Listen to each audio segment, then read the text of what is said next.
Gel şöyle. Waffle yapalım buyurun.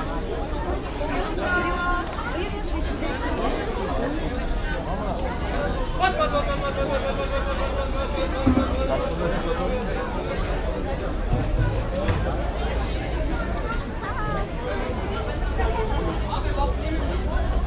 waffle yapalım arkadaşlar buyurun.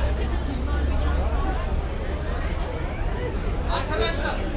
Waffle bekliyoruz. Hoş geldiniz. Buyurun waffle yapalım. Bakayım bekle bakayım.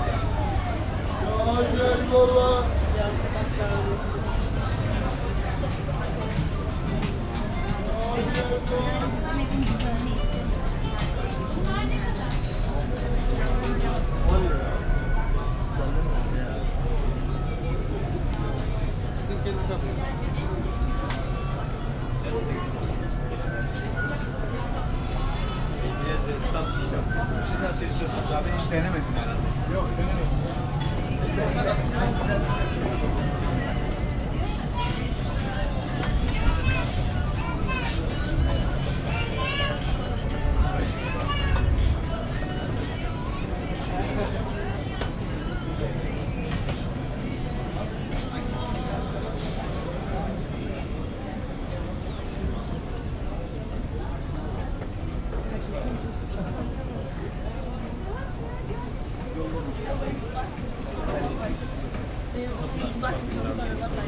Daha neler yapacağım?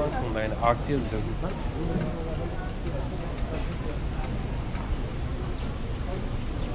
Fenerbahçeler çekimi yapamaz. Yapar.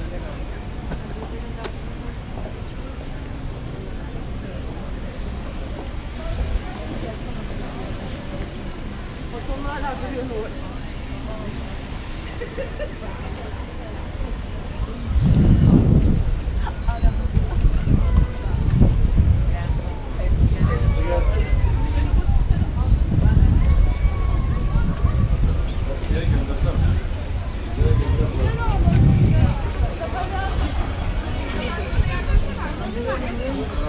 Babacım kolay gelsin.